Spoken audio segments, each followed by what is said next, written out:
आपकी daily life को बहुत ही इजी बनाने के लिए, आपके बहुत सारी प्रॉब्लम को सॉल्व करने के लिए आज का ये किचन टिप आपका बहुत ही हेल्प करेगा, क्योंकि आज मैं कुछ खास और यूनिक टिप लेके आ चुकी हूँ।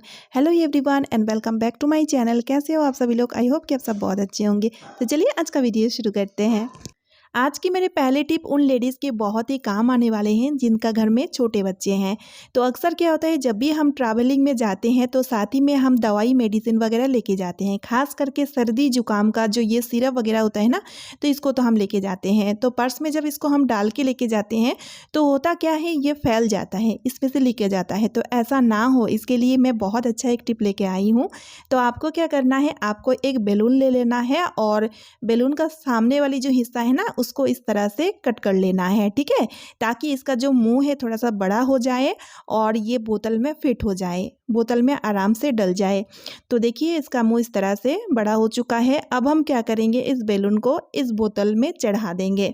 देखिए इस तरह से, छोटा बड़ा जो भी सिरप का बोतल हो, आप उसको ना इस तरह से बैलून से प्रोटेक्ट कर सकते हैं। बस सिंपली इस तरह से बैलून को बोतल में चढ़ा देनी है और बस इसको आप पर्स में रखें। फिर आप देखेंगे बोतल जितने भी टेढ़ी मेढ़ी हो जाए, लेकिन इसमें से दवाई जो है ना वो बाहर निकल के नहीं आएगी, यानी कि आपका पर्स गंदा बिल्कुल भी नहीं होगी, ठीक है। तो ये टिप तो सभी के बेहद ही काम आने वाले हैं। तो चलिए अब बढ़ते हैं अगली यूज़फुल टिप के तरफ। तो जब भी हम इडली या तो फिर ढोकला जब इस तरीके का स्टैंड या तो फिर इडली मेकर में बनाते हैं, तो हमेशा हम लोग क्या करते हैं ना, एक गलती करते हैं।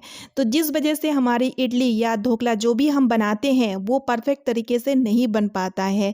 तो वो गलतियाँ क्या है मैं आपको बताऊंगी। जब भी आपको सांचे को रखना है तो इस तरह से नहीं रखना है। ध्यान से देखिए, सांचे के नीचे सांचे नहीं रखना है, क्योंकि ये जो बनता है ढोकला या इडली जो भी हम बनाते हैं वो स्टीम से बनता है। तो इस वजह से देखिए ये छोटा छोटा जो होल दिख रहा है ना, उसको क्या करना है, सांचे के नीचे रखना है, ताकि इसमें से जो स्टीम निकलेगा वो सही से स्टीम हो पाए। नहीं तो क्या होता है ना कि इस तरह से अगर रखते हैं तो जब स्टीम होता है ना तो पानी पानी हो जाता है और अच्छे से नहीं स्टीम हो पाता है, कच्चा रह जाता है। तो ये गलती बिल्कुल भी आप ना करें।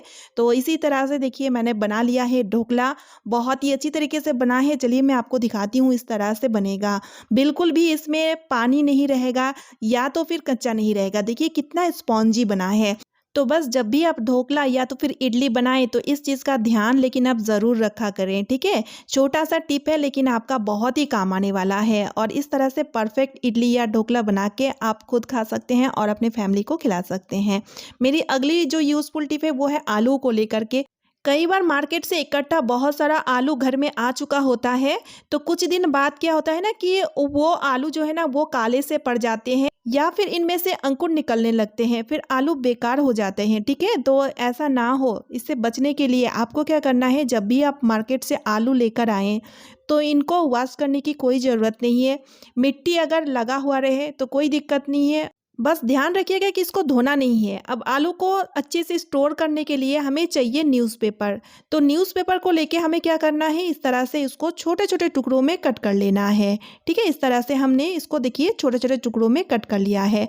चाहे तो आप न्यूज़पेपर के जगह कोई सा भी पेपर ले सकते हैं, बस उसको इस तरह से छोटे छोटे टुकड़ों में कट कर लेना है, ठीक है। अब हमें लेना है एक बास्केट, जिस भी बास्केट में आप आलू को रखते हो उसी बास्केट को ले लो। फिर उसके बाद आपको क्या करना है, जो न्यूज़पेपर के टुकड़े हैं उसको बिछा दीजिए, फिर उसके बाद उसके ऊपर आलू रखें, फिर ऊपर से न्यूज़पेपर आप थोड़ा सा डाल दीजिए, फिर आलू रखें। जितना भी आलू है ना, मतलब लेयर वाइज आपको आलू को बिछाते जाना है, ठीक है, और पेपर इस तरह से डालते जाना है, ठीक है। एक बार आप जब इस तरह से न्यूज़पेपर का जो टुकड़ा है उसको कट कर लेंगे तो ये बहुत दिन तक काम आएगा, ठीक है। तो बस इस तरह से आलू को रखने से ना तो आलू काले पड़ेंगे, ना तो आलू में से अंकुर निकलेंगे, ठीक है ना। बहुत यूज़फुल टिप है, ज़रूर से इसको आप एक बार फॉलो करना। और मेरी ये टिप भी बहुत यूज़फुल है, जब भी हम लोहे की तवे में चीला या तो फिर डोसा जब भी हम बनाते हैं तो वो अच्छे से नहीं बन पाता है, क्योंकि वो तले से चिपकने लगता है, ठीक है। और इस तरीके का प्रॉब्लम सिर्फ लोहे वाली तवे के साथ ही होता है, क्योंकि नॉन स्टिक का तवे जब हम यूज़ करते हैं चीला या तो फिर डोसा बनाने के लिए, तो आप देखे होंगे इस तरीके का प्रॉब्लम बिल्कुल भी नहीं होता है, लेकिन लोहे वाली तवे के साथ होता ही है। तो ऐसा ना हो, इसके लिए एक बहुत बढ़िया सा उपाय लेकर आ चुकी हूँ। आपको क्या करना है, आपको लेना है केले के छिलके। अब छिलके को लेकर के इस तरह से तवे में अच्छी तरह से आप रगड़ दीजिए। इसी तरह से जब भी आप डोसा या तो फिर चीला जो भी आप बनाने जा रहे हैं ना, उससे पहले इस तरह से छिलके को अच्छे से रगड़ देना है।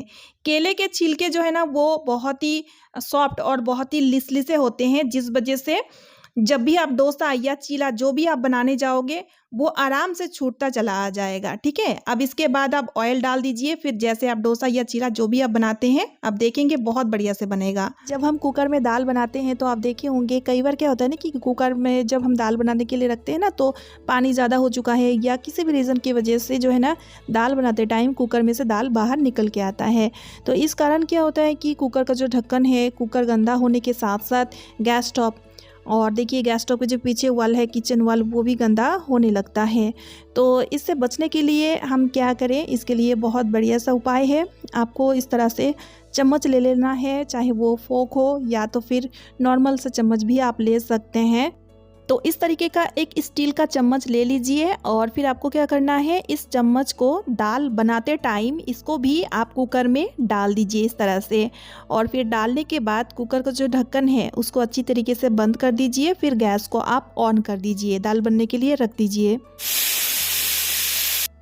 तो फ्रेंड्स देख ही सकते हैं आप, कुकर का 2 सीटी आ चुका है और कुकर में से दाल बाहर के बिल्कुल भी नहीं आया है, आप देख ही सकते हैं। और इससे क्या है ना कि आपको कुकर एकदम से साफ मिलेगी, क्योंकि दाल के एक भी दाने बाहर नहीं निकल के आ पाती है। और ये बहुत ही सिंपल और छोटा सा हैक है जिसको आप डेली दाल बनाते टाइम यूज़ कर पाओगे। इसके लिए ना कुकर का जो अलग सा प्रोटेक्टर या तो फिर ढक्कन में जो तेल घी वगैरह हम लगाते हैं वो लगाने की झंझट नहीं पड़ेगी। ठीक है ना, ये बहुत ही सिंपल हैक है, इसको आप ज़रूर से आजमाइएगा दाल बनाते टाइम। और मेरी अगली टिप है सेल को लेकर के, यानी कि बैटरी को लेकर के। देखिए कभी कभी क्या होता है ना कि पुरानी और न्यू बैटरी को हम एक ही साथ में रख देते हैं और फिर हम भूल जाते हैं कि कौन सी पुरानी बैटरी है और कौन सी न्यू बैटरी है। तो इसको पता करने के लिए आपको क्या करना है, दोनों बैटरी को इस तरह से दोनों हाथ में ले लेना है। अब दोनों बैटरी को जब आप हाथ में ले लेंगे तो आपको और एक काम करना है, इस तरह से हिलाना है, यानी कि इसका वेट चेक करना है। जो पुरानी बैटरी होगी उसका वेट कम लगेगा, यानी कि वो हल्की लगेगी। ठीक है, क्योंकि पुरानी बैटरी का जो मसाला है ना वो ख़त्म हो जाता है, जिस वजह से वो हल्की हो जाती है। तो इस तरह से आप पुरानी और न्यू बैटरी को परख सकते हैं। बहुत ही यूज़फुल टिप है, आई होप आपका बहुत काम आएगा। सो गाइस, इसी के साथ आज का वीडियो का एंड भी मैं यहीं पे कर रही हूँ। आई होप आप सभी को आज का वीडियो यूज़फुल लगी है और बहुत ही अच्छी भी लगी है। वीडियो यूज़फुल लगने पे वीडियो को शेयर कर दीजिएगा, एक लाइक करके मुझे मोटिवेट कीजिएगा, चैनल को सब्सक्राइब ज़रूर कर लीजिएगा। तो चलिए मिलती हूँ नेक्स्ट वीडियो में। Bye friends and thanks for watching.